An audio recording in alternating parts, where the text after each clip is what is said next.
We have Adam and Eve, and they're in the Garden of Eden. And everything in this garden is great. It's exactly as it should be, except there's this one tree that they're told by God not to eat from because it's dangerous and it will kill them. So that's it. Avoid this fruit tree and we're fine. Right, it seems pretty simple. But in this garden, there's a snake. And it starts telling a different story. It says that if you eat of this tree, it's not going to kill you. In fact, it's going to make you become like God. And Adam and Eve, they believe the snake and they eat the fruit. And because of this, the goodness of the garden is tragically lost and evil and death enters into God's good world. Now, why is there a talking snake in the garden? I mean, this thing is a problem. Yeah, it's very strange. And even more strange is the fact that the Bible doesn't say why or how this thing even got there. It just presents the snake as this creature who's in rebellion against God and that wants to get other people to doubt God's goodness and lead them on a path towards death.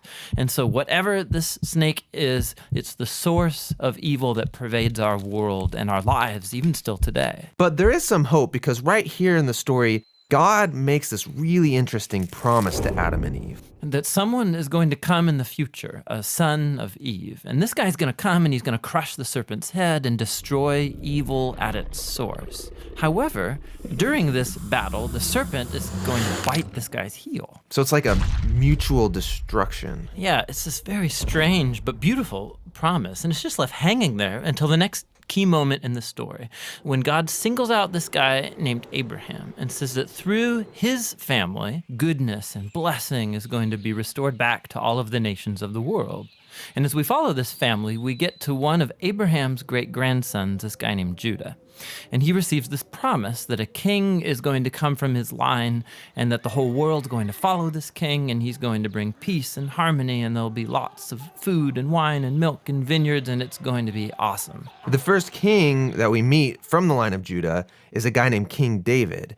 And he's a hero. Maybe he is the snake crusher. But it turns out that David is infected with the same evil as the rest of humanity. He never crushes the snake, just the opposite. However, God makes a promise to David that this king is going to eventually come from his line. But as you go on in the story, one by one, each generation of his sons, they're just total chumps. They give in to the snake, they choose evil, they go after money and sex and power and following other gods. Things get so bad that they run the nation of Israel right into the ground, and the big bad empire of Babylon just takes them out. And so now there are no more kings to even fulfill this promise. So it seems like the whole plan is lost. But during these dark days, there's this crazy group of guys called prophets, and they just kept talking about this coming king and reminding us of the promise that he'll come, he'll defeat evil, he'll restore the garden.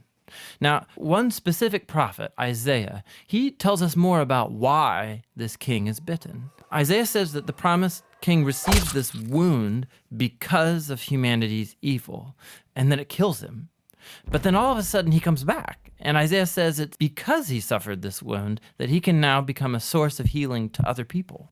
But the Old Testament ends, and the snake-crushing king that everyone's been talking about never shows up. And this is why, when the New Testament begins, it introduces us to Jesus of Nazareth, not as some random guy, but as someone who comes to fulfill these specific ancient promises. Yeah, we learn that he's from the line of David, Judah, and Abraham. And he goes around Israel announcing that the goodness of God's kingdom is here, now. And he begins confronting the effects of evil on people by healing them, by forgiving them of their sins and evil. Many people are now believing that this is, in fact, the promised king. But Jesus began telling his closest followers that he was going to become king and bring peace by taking the full effect of humanity's evil into himself. The fatal snakebite wound. Exactly. And so it seems like the serpent wins.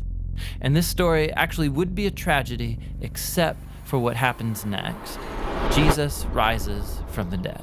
And now Jesus has the power over evil and death for himself. And so the rest of the New Testament is then making this claim that Jesus' power over evil and death has now become available to us to begin confronting the effects of evil in our lives. But even still, death and evil are a real problem in our world all around us. And so the story of the Bible ends by describing this future day when Jesus comes back and he finishes the job. He destroys the snake once and for all, and he restores the goodness of the garden here on earth.